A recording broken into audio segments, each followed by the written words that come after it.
Welcome, everybody. So I have to say, I have some terrible news.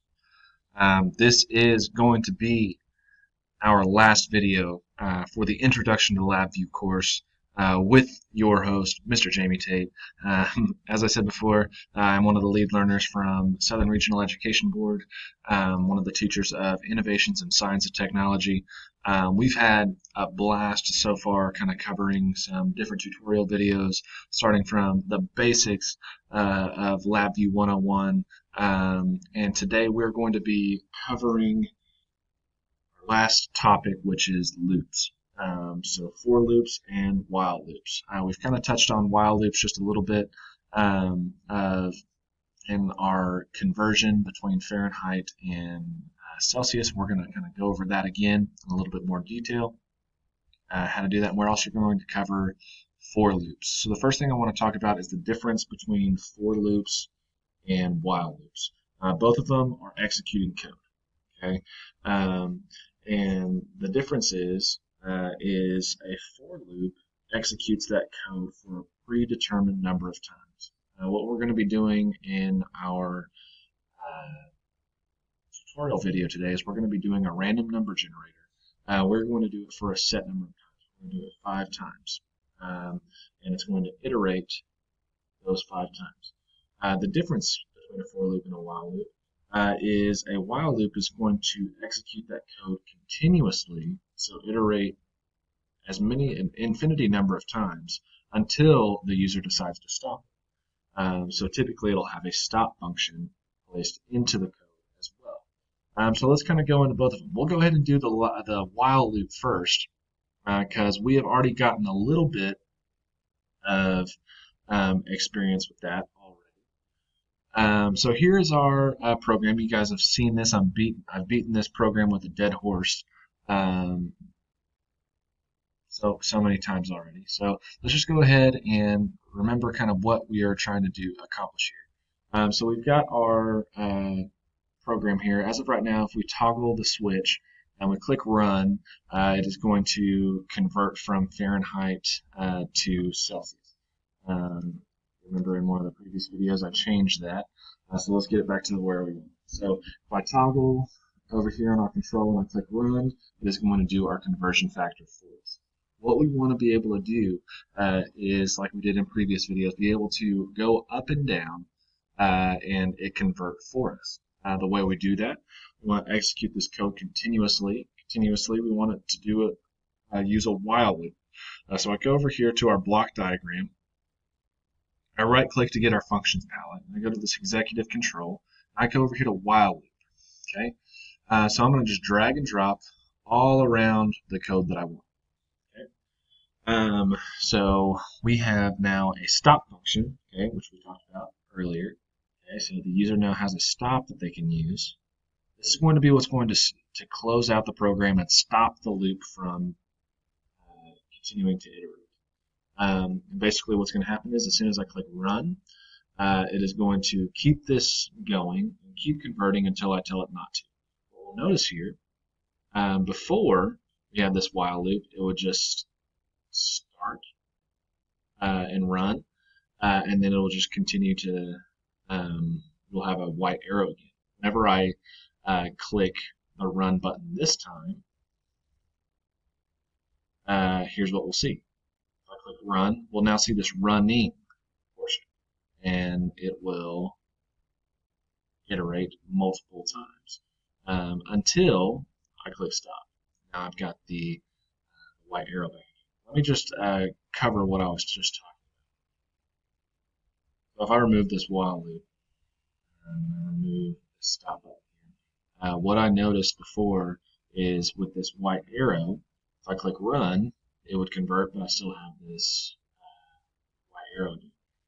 If I was to go back in, like I said before, create this while loop, place it in here, click run again, now I see this running arrow. That's how I know that my while loop is working.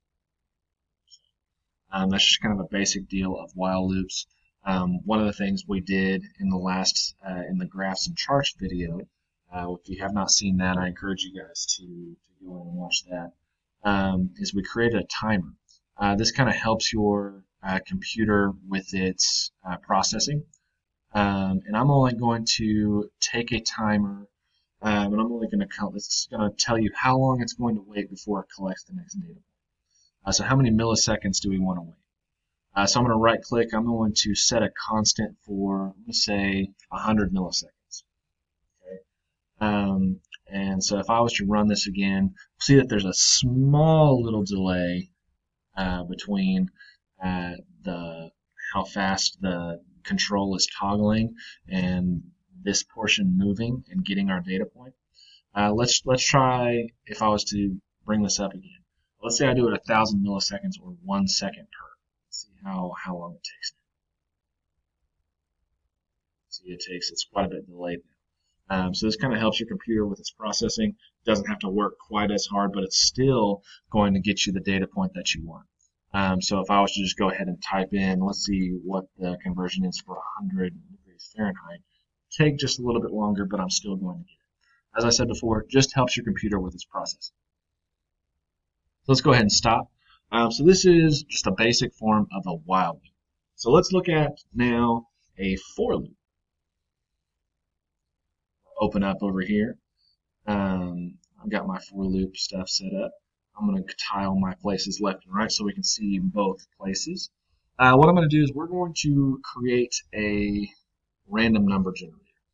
So the first thing I'm going to need is a number indicator. And I'm going to call it random number.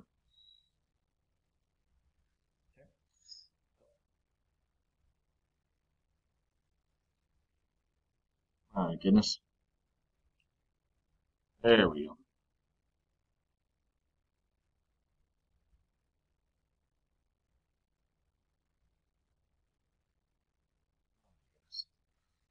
Here we go, Jamie. All right.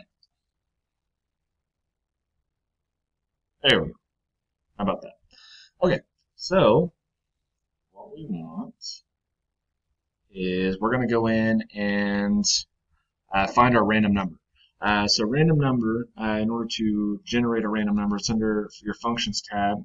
So what I just did, I just kind of flew through that. I'll kind of slow down. These extra little arrows, I'm going to go over to programming, right here to numeric, and we're going to see random number right here. Okay. So let's talk about random numbers real quick. Random numbers, it just gives you a random decimal number.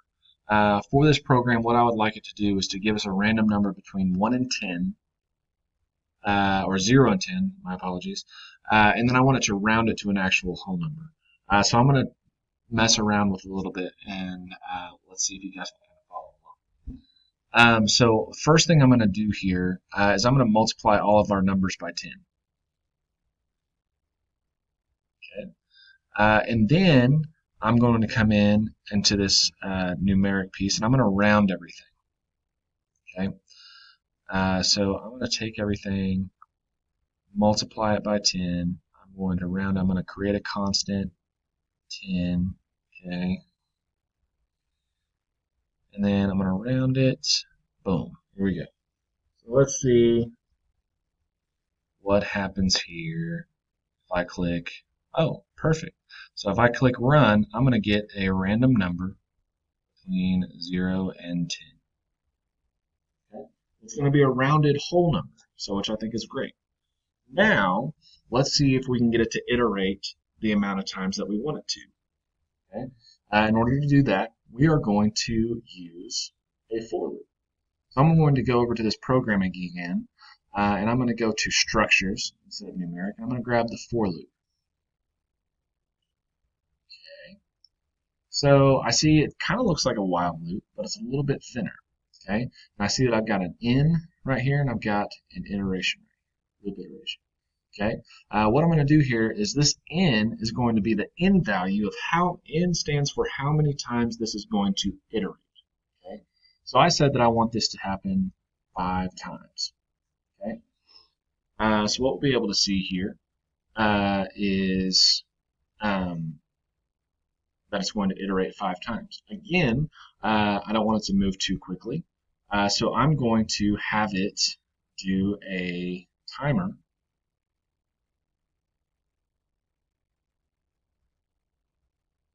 and I'm going to have it iterate,